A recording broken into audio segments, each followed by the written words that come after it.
तो हेलो दोस्तों, आप सब कैसे हैं? उम्मीद है आप सब बहुत अच्छे होंगे। देखिए, ये यहाँ पर एक्चुअली मैं लखनऊ से जब जल्द में आया था पेपर देने के बाद, तो हुआ क्या कि स्टैंड जो था, जो ट्राइपॉड होता है इसको बनाने के लिए, वो भी भूल गया। तो किसी तरह से कैसे करके बना रहा हूँ, डेस्क के ऊपर मेज रख के, फिर उसको डस्टर में जो एक क्रैक होता है, होल होता है ना, उसमें डाल के ये रख करके बना रहा हूँ। तो आप परेशान मत होइए, जो यहाँ लिखा है मैं पढ़ के बता रहा हूँ, बस आप चैनल को प्रमोट करते रहें, आप पढ़ते रहें। जैसे हम आपको बता दें कि साइंस में क्या क्या कवर कर लिया है। एक्चुअली कवर मतलब बहुत बड़ा सिलेबस होता है, आपको पीएचडी लेवल तक नहीं जाना है, और वो पीएचडी लेवल तक का या जितना होता है मैं जहाँ से सीख पाऊंगा आपको वीडियो आता रहेगा, चाहे मैं गाँव से रहूँ चाहे जहाँ हूँ, ठीक है। तो एक्चुअली इस टाइम मैं अभी आज दो दो वीडियो डालूंगी, आज इसको अपलोड कर देंगे और कल के लिए, कल संडे है तो कल के लिए आपको हमने अपलोड एक वीडियो अपलोड कर देंगे, ताकि कल में आपको कॉन्स्टेंटली वीडियो मिलता रहे। तो देखो, sound, unit and dimensional, heat and temperature, electric and magnet और फोर्स जो कि चल रहा है। पार्ट 1 हमने कल 2 मिनट का वीडियो था, क्योंकि यहाँ पर थोड़ा लाइट की प्रॉब्लम थी एक्चुअली, वो इस वजह से आपका बैटरी चार्ज नहीं था, तो इस तरह से दिक्कत हुई। हालांकि रोटर से कर सकते थे, है ना। तो अब बहुत देर ना करते हुए हम टॉपिक पर अपने आते हैं। तो आज हम जो पढ़ेंगे, आपको बता दें कि कंजर्वेटिव क्या होता है, संरक्षण, जिसको आप कंजर्वेटिव मतलब संरक्षण, फोर्स संरक्षण बल क्या होता है, फ्रिक्शन फोर्स क्या होता है, स्पीड ऑफ लाइट के ऊपर डिस्कस करेंगे क्या होता है, और ग्रेविटी क्या होता है, और एडहेसिव और कोहेसिव फोर्स क्या होता है। इस वीडियो में इतना आप जानेंगे, है ना। तो आप ये जो बात देखिए ना, बहुत छोटा मेरे लिखने की आदत है, ऐसा बचपन से ही था, लेकिन ये है कि हो सकता है कि आपको दिखे ना, लेकिन मैं बोल बता रहा हूँ आपको मैं, ठीक है। ये चीज आप सुन सकते हैं, आप नोट डाउन कर सकते हैं। तो सबसे पहला हम कंजर्वेटिव का संरक्षण फोर्स की बात करते हैं। देखिए, प्रकृति में हमने बताया था, जैसे ऊर्जा को ना नष्ट किया जा सकता है, ना ही बनाया जा सकता है, बल्कि एक फॉर्म से दूसरे फॉर्म तक जो है बदला जा सकता है। अब संरक्षण बल, कंजर्वेटिव फोर्स क्या होता है? संरक्षण बल ये होता है कि हमेशा जो ऊर्जा रहता है वो फिक्स रहता है। क्या होता है? वो फिक्स रहता है ना। जैसे मान लीजिए हम ये पेन यहाँ पर है और रेस्ट पर है, ये इसकी स्थिति ऊर्जा है।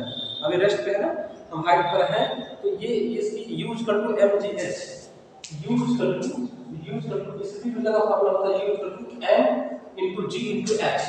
किसी भी चीज का द्रव्यमान कांस्टेंट रहता है, g थोड़ा वेरी करता है, और h ये जो g भी आप मान सकते हैं फिक्स ही रहता है, 9.81 मीटर पर सेकंड स्क्वायर ले लिए, या इसको अप्रोक्सीमेटली 10 मीटर पर सेकंड स्क्वायर ले लीजिए, आप अपनी सुविधा के अनुसार से जो दिया रहेगा वो मानना पड़ेगा।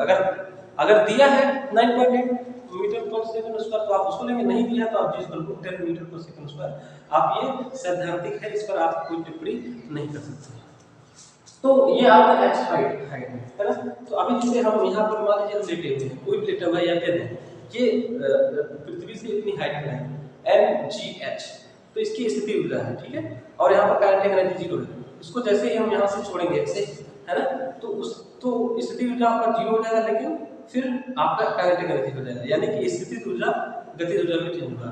तो इसीलिए हमने कहा कि पोटेंशियल एनर्जी स्थिति ऊर्जा plus kinetic energy equal to total energy, है ना।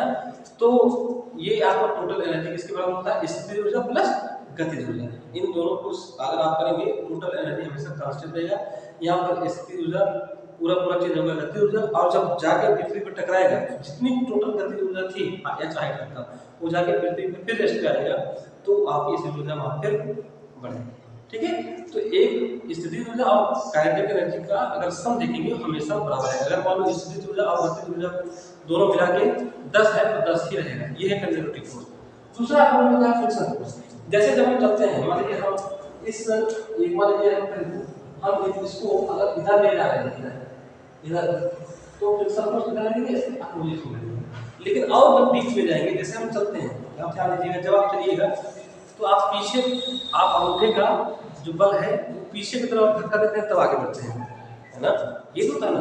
तो अगर और डीप में जाएंगे तो आप यहाँ पर तो मोशन के हिसाब में कि जो है, अगर हम इसको ऐसे इसको धक्का दे रहे हैं तो फ्रिक्शन फोर्स की पोजीशन पे लगेगा, ये तो सिंपल है, ये टेंशन का। लेकिन अगर आप डीप में जाएंगे, जो कि कॉम्पिटिटिव एग्जाम पूछता है, तो उसको और सरल भाषा में और अच्छा करने के लिए मैं कंपटीशन लेवल की बात करता हूँ। तो आप फोर्स की गति की दिशा में, जिस गति में फोर्स आप लगा रहे हैं, उसके अपोजिशन में फ्रिक्शन फोर्स काम करता है। जैसे मान लीजिए हम चल रहे हैं, तो जब हम चल रहे हैं तो हम अपना अंगूठे को हम पीछे ऐसे करके चलते हैं ना, पीछे धक्का देते हैं।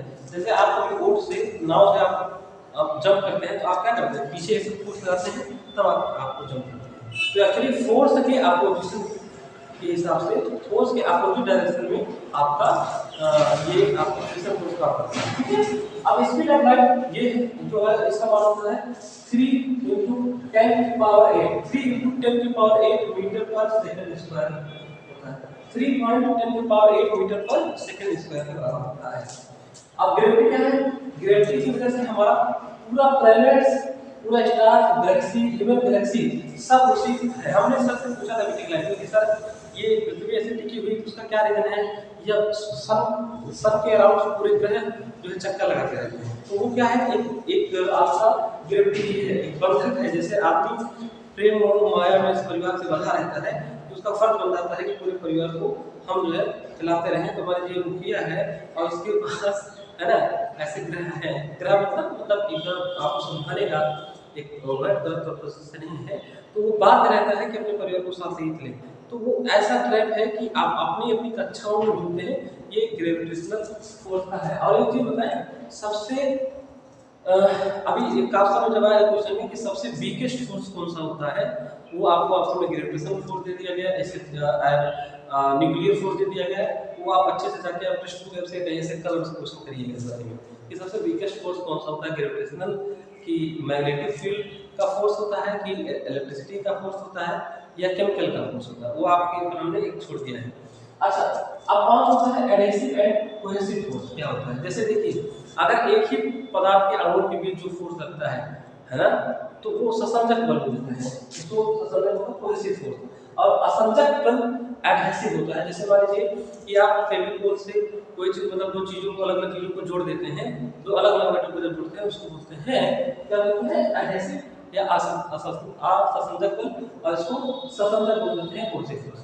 तो उम्मीद है आपको वीडियो बहुत अच्छा महसूस हुआ होगा, आपको लगा होगा कि सर मेहनत कर रहे हैं, तो प्लीज आप वीडियो को शेयर और लाइक और सजेस्ट भी करें, हम उसको करते हैं। जैसे इसमें आप सजेशन कर सकते हैं क्योंकि स्टैंड नहीं है तो मैं किसी तरह से होल्ड करके बना दूँ, ठीक है।